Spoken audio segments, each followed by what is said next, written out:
ప్రపంచంలోనే అత్యంత ఎత్తైన రైల్వే వంతెన మన ఇండియాలో జూన్ 6న ప్రారంభం కానుంది.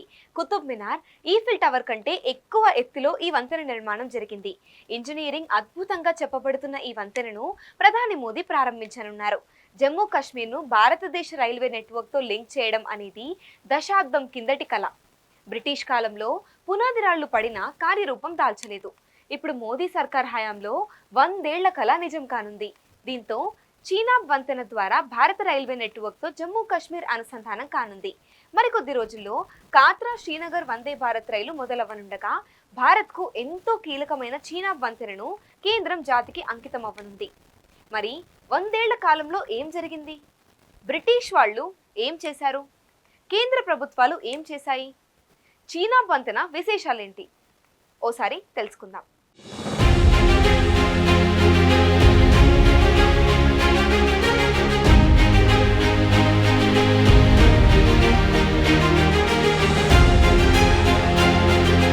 జమ్మూ శ్రీనగర్ రైల్ లింకు ప్రాజెక్టుకు తొలిసారిగా 1892 మార్చి 1న మహారాజా ప్రతాప్ సింగ్ పునాదిరాయి వేశారు.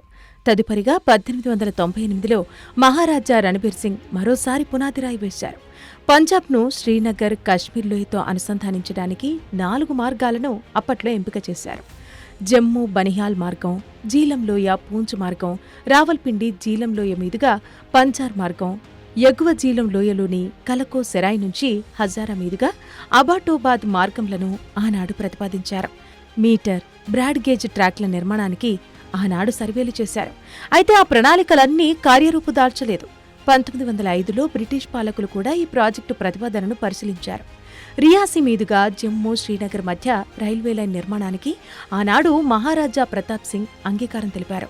పీర్ పంజాల్ పర్వత శ్రేణిని దాటేందుకు నారో గేజ్ ట్రాక్ను నిర్మించాలని భావించారు. ఈ ప్రతిపాదనలు కూడా అటకెక్కాయి.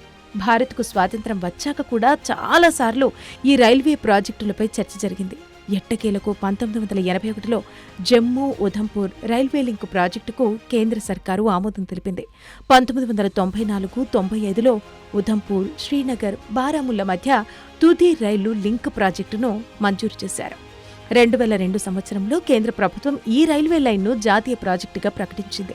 ఇప్పుడు ఆ ప్రాజెక్టు పూర్తయింది. అయితే కాత్రా శ్రీనగర్ వందే భారత్ రైలును ఈ ఏడాది ఏప్రిల్ 19వ తేదీనే ప్రారంభించాల్సి ఉండగా ప్రతికూల వాతావరణ పరిస్థితుల కారణంగా ఆ కార్యక్రమాన్ని వాయిదా వేశారు. ఉధంపూర్, శ్రీనగర్, బారాముల్లా రైల్వే లింకు ప్రాజెక్టులో భాగంగా కాత్రా శ్రీనగర్ రైల్వే లైన్ను నిర్మించారు. ఇక తొలి దశలో కాత్రా, బారాముల్లా మధ్య రైళ్లు నడుస్తాయి. జమ్మూ తావి రైల్వే స్టేషన్ విస్తరణ పనులు పూర్తయ్యాక రైల్వే సర్వీసులు జమ్మూకు కూడా అనుసంధానమవుతాయి. దేశంలోని ఇతర ప్రాంతాల నుంచి వచ్చే ప్రయాణికులు కాత్రాలో దిగి కశ్మీర్కు మరో రైలును ఎక్కాల్సి ఉంటుంది. అదేవిధంగా కశ్మీర్ నుంచి తిరిగి వచ్చేటప్పుడు ప్రయాణికులు కాత్రా నుంచి తమ తదుపరి ప్రయాణానికి మరొక రైలును ఎక్కాలి. కాత్రా శ్రీనగర్ వందే భారత్ వల్ల ఏటా అమర్నాథ్ యాత్ర సీజన్లో యాత్రికులకు ఎంతో ప్రయాణ సౌకర్యం కలగనుంది.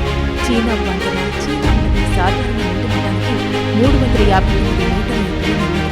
అందుకే ఇది ప్రపంచంలోనే అత్యంత ఎత్తైన రైల్వే వంతెనగా మారింది. ఉధంపూర్, శ్రీనగర్, బారాముల్లా రైల్వే లింకు ప్రాజెక్టులో భాగంగా చీనాబ్ వంతెనను కేంద్ర ప్రభుత్వం నిర్మించింది. భారీ భూకంపాలు, వరదల వంటి ప్రకృతి విపత్తులను తట్టుకుని నిలిచేలా బలంగా దీన్ని నిర్మించారు. ప్యారిస్లోని ఈఫిల్ టవర్ కంటే 35 మీటర్లు ఎక్కువ హైట్ దీని సొంతం. ఢిల్లీలోని కుతుబ్ మినార్ కంటే 5 రెట్లు ఎక్కువ ఎత్తును చీనాబ్ వంతెన కలిగి ఉంది. దాదాపు 2,80,00,000 కేజీల స్టీల్ను ఈ వంతెన తయారీకి వినియోగించారు. -10°C నుంచి మొదలుకొని గరిష్టంగా 40°C ఉష్ణోగ్రతల్లోనూ ఈ వంతెనను వాడుకోవచ్చు. 1.31 కిలోమీటర్ మేర విస్తరించి ఉన్న చీనాబ్ వంతెన నిర్మాణానికి కేంద్ర ప్రభుత్వం 1,486 కోట్ల రూపాయలు ఖర్చు చేసింది.